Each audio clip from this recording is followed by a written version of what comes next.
हमारे जहन में दिन रात लातादाद ख्याल आते रहते हैं।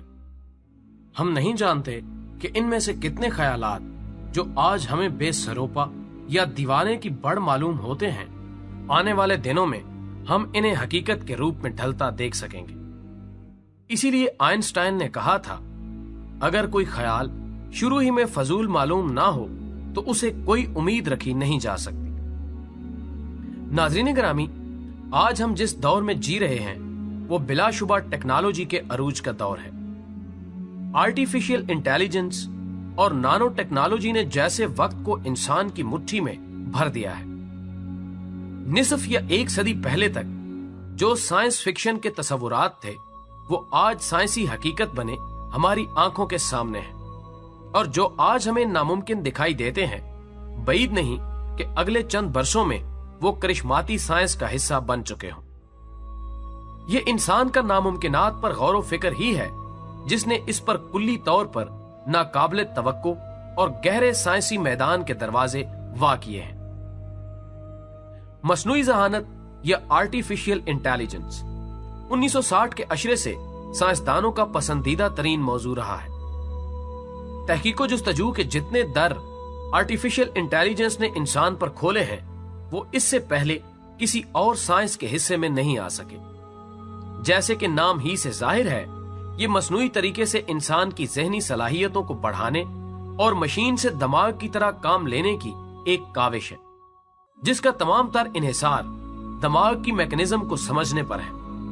और इंसानी दिमाग अल्लाह ताला की वो तख्लीक है जिस पर उसने कुरान पाक में खुद भी फख्र किया है। सो ये किसी सूरत भी मुमकिन नहीं कि हम इस मैकेनिज्म या तरीका कार को मुकम्मल तौर पर समझ सके जिस पर दिमाग काम करता है। मगर बरसा बरस की तहकीक और टेक्नोलॉजी की तरक्की ने बहुत से उकदवा किए हैं। एक आम अंदाजे के मुताबिक दिमागी खुलियात को काम करने के लिए इतनी मिकदार में एनर्जी दरकार होती है जिसमें एक एयरबस अमेरिका से लंदन तक बआसानी सफर कर सकती है। इंसानी जिस्म के फंक्शनल मैकेनिज्म के मुताबिक दिमाग को अपने अफाल सर अंजाम देने के लिए तवानाई या बिलफाज दीगर रिज्क दिल फराहम करता है। जिस्म के हिस्सी अज़ा जैसे नाक, कान, आंखों से खाम मवाद सिग्नल्स की सूरत में दिमाग तक भेजा जाता है। दिमागी खुलियात जिन्हें न्यूरॉन कहा जाता है, इस मवाद को प्रोसेस करते हुए इस पैगाम को डीकोड करते हैं। इस सिलसिले में बरसों से कोशिशें की जाती रही हैं। मशीन यानी कंप्यूटर इंसानी दिमाग को कुल्ली या जुज़वी तौर पर पढ़ने के काबिल हो जाए और 1995 से ह्यूमनॉइड रोबोट्स यानी इंसानों की तरह सोचने, समझने और जज्बात रखने वाले रोबोट्स पर काम जारी है, और साइंसदानों को किसी हद तक कामयाबी भी मिल चुकी है। नाज़रीन गिरामी, चंद बरस कबल एक ऐसी सिलिकॉन चिप बनाई गई थी जो 12 न्यूरॉन की मेमोरी रिकॉर्ड करने की सलाहियत रखती थी या 12 दिमागी खुलियात से राब्ता कर सकती थी।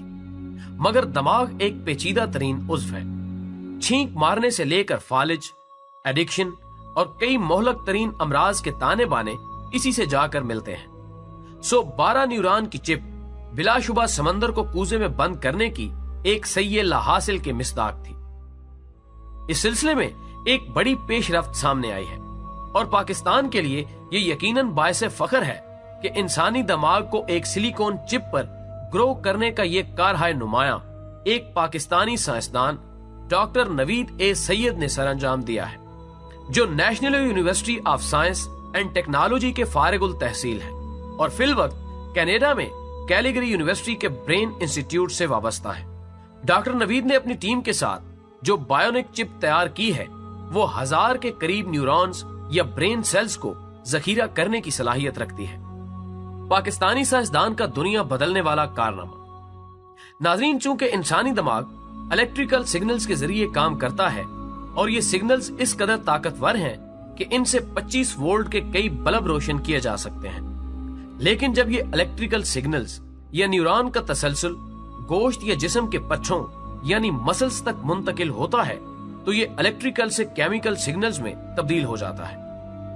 अब तक ऐसी कोई चिप दरियाफ्त नहीं हुई जो दिमागी खुलियात से मुकम्मल तौर पर राब्ता करते हुए बातें कर सके या इनकी तरतीब को समझ सके।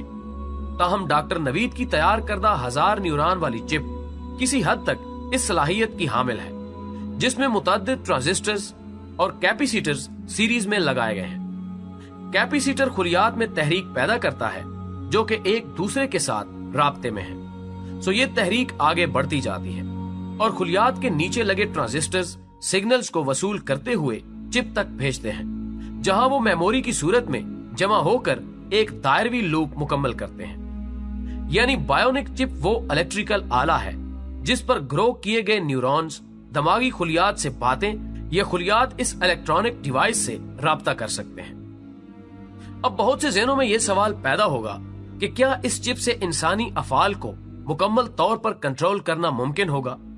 تو ایسا ہرگز نہیں ہے، کیونکہ محبت، نفرت، عداوت یا دشمنی اور بے رخی جیسے احساسات کسی طرح دماغ میں بیدار ہوتے ہیں اور پھر ان کی ٹرانسمیشن میکانزم کیوں کر بنتی ہے، یہ عقدہ اب تک انسان حل نہیں کر پایا۔ ان کو کنٹرول کرنا ابھی انسان کے بس کی بات نہیں ہے۔ البتہ اس چپ کے ذریعے نفسیاتی عوارض، نشے کی لعنت اور کئی دماغی امراض کا علاج ممکن ہے۔ اس بائیونک چپ کو دماغ میں ہپو کیمپس کے قریب لگایا جائے گا، جہاں میموریز جمع ہوتی رہتی ہیں۔ اس کی فنکشنل میکانزم میں ہر فعل کا اپنا متعلقہ کوڈ ہوگا، جس کو ڈائل کرنے کی صورت میں چپ سگنلز پاس کرے گی ورنہ بلاک کر دے گی۔ ناظرین، کسی بھی بیماری کا علاج دریافت کرتے ہوئے محققین کی توجہ کا مرکز وہ جگہ یا مقام ہوتا ہے جہاں سے خرابی یا بگاڑ کا آغاز ہوا ہو۔ چونکہ پارکنسن یا ریشے کی بیماری کا سبب بھی چند اعصابی پیچیدگیاں ہیں، اس لیے ڈاکٹر نوید کی بنائی گئی چپ سے یہ بآسانی معلوم کیا جا سکتا ہے کہ کون سے خلیات فعال نہیں دے رہے جو مرض کا سبب بنے، اور پھر اس سے متعلقہ کوڈ کے ذریعے ان خلیات کو ازسر نو ایکٹیو کیا جا سکتا ہے۔ اس کا ایک اور فائدہ خلیات میں بڑھوتری کے عمل کی رفتار تیز کر کے مہینوں میں بھرنے والے زخموں کو اب دنوں میں ٹھیک کیا جا سکتا ہے، اور گزشتہ ماہ ہی ایک ایسی مصنوعی جھلی ایجاد کی گئی ہے جس سے زخموں کا بھرنا اب گھنٹوں کا کام ہے۔ ناظرین گرامی، اگر مجموعی طور پر دیکھا جائے تو ڈاکٹر نوید کی تیار کردہ یہ چپ نہ صرف بائیو میڈیکل انجینئرنگ کے لیے ایک سنگ میل ہے، بلکہ انسانی زندگی پر اس کے دور رس اثرات کے بارے میں اندازہ لگانا تاحال مشکل ہے۔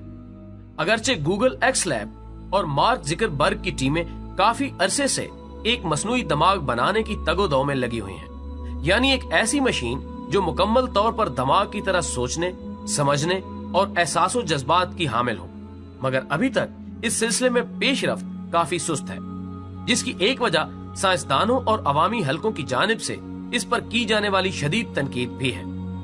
بائیونک چپ ہو، مصنوعی دماغ یا امورالٹی ٹیکنالوجی، یہ تمام پروجیکٹس سپر انٹیلیجنس کا حصہ ہیں، مگر اس حقیقت سے سبھی آگاہ ہیں کہ حد سے بڑی ہوئی کوئی بھی چیز، چاہے وہ ذہانت ہی کیوں نہ ہو، نقصان دہ ہوتی ہے۔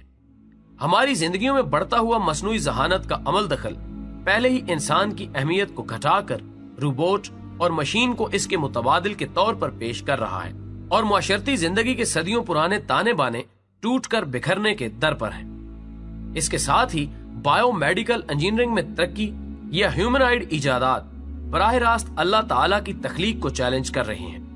اگرچہ ڈاکٹر نوید کی تیار کردہ بائیونک چپ اب تک طنز و تنقید کی بوچھاڑ سے محفوظ رہی ہے، کیونکہ ان کا مقصد اپنی ایجاد کو انسانیت کی فلاح کے لیے استعمال کرنا ہے، مگر یہ کب غلط ہاتھوں میں جا کر شیطانی ٹیکنالوجی کے حصول کے لیے استعمال ہونے لگے، کچھ بھی کہا نہیں جا سکتا۔